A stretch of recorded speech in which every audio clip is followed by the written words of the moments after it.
Dhulia वर्जई road पर एक मुशायरे का इंतखाब किया गया, जिसमें शकील इब्ने सरफ का किताब का इजरा किया गया। इस प्रोग्राम की सदारत मौलाना आज़ाद के चेयरमैन खलील अंसारी साहब ने की। समा फरोशी डॉक्टर सरफराज अंसारी साहब के हाथों हुई और किताब का इजरा मुन्ना सेठ साहब के हाथों किया गया। इस प्रोग्राम में आए हुए तमाम मेहमानों का इस्तकबाल किया गया।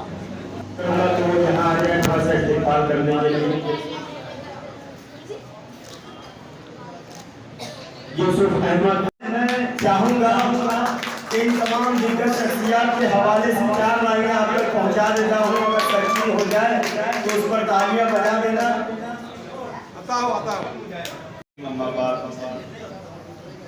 आज की इस मुशायरे के सदर जनाब खलील अंसारी साहब स्टेज पर तशरीफ फरमा, सारे ही काबिल एहतराम शख्सियत और मेरे सामने बैठे हुए मेरे भाइयों, बुजुर्ग दोस्तों, चूंकि ये मुशायरे की तकरीब है तो मैं शुरू करूंगा मेरे वालिद साहब के शेर से कि जिंदगी दी है तो जीने का हुनर भी देना। जिंदगी दी है तो जीने का हुनर भी देना, पैर बख्शे है तो तौफीक के सफर भी देना। मैं तो गूंगा था, मुझे तूने अता की है ज़बा, अब जो मैं बोलूं तो लहजे में असर नहीं। मेरे बड़े भाई और हमारे शहर के बहुत ही मशहूर शायर निहाल भैया ने भी बताया कि हम लोग नौजवान हैं, आप लोगों की रहनुमाई में, आप लोगों की खिदमत के लिए सियासी मैदान में उतरे हैं। तो वो मेरे बड़े भाई है, मैं उनको ये बताना चाहूँगा कि वक्त से पहले हादसों से लड़ा हूँ। मैं अपनी उम्र से कई साल बड़ा हूँ और आपको बताना चाहूँगा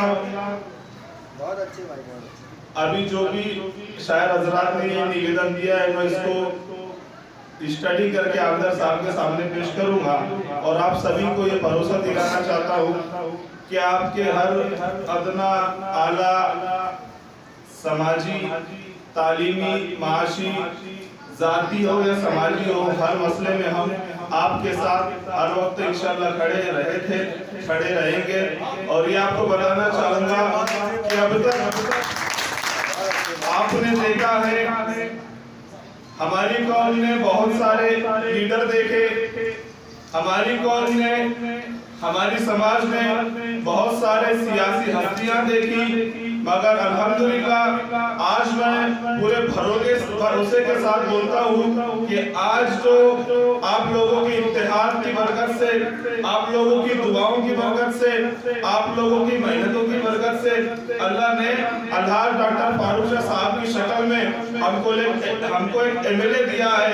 इनके अंदर आप देखोगे कि जहाँ पर सियासत का और कौम का टकराव होगा तो ये सियासत को कुर्बान कर कौम को अपना लेंगे। यानी अब तक देखे कि दीन को इस्तेमाल करके, कौम को इस्तेमाल करके अपनी सियासत को चमकाने वाले हमने बहुत देखे हैं।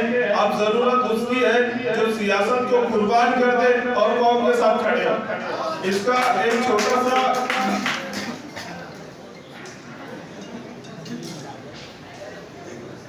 100 फुटी रोड पर कुछ महीनों पहले एक छोटा सा राइट हुआ था, तो मर्डर पेपर वाले ने मर्डर के फ्रंट पेज पे लिखा था, पहले पेज पे लिखा था कि आमदार साहब के वहां पहुंचने से मुस्लिम नौजवान में जोश आ गया और लोगों ने पत्थरबाजी शुरू कर दी। तो ये हमारे पास एग्जाम्पल है कि हम दीन को, कौम को इस्तेमाल करके अपनी सियासत नहीं चमकाते। जब भी ऐसा मौका आएगा सियासत का और कौम का टकराव हो तो हम कौम को ले लेंगे, सियासत को छोड़ देंगे। तो इतना ही कहूँगा, बहुत बड़े बड़े शायर हजरत आप लोगों के सामने आएंगे। इतना ही बोलकर मैं अपने 2 अल्फाज को खत्म करता हूँ।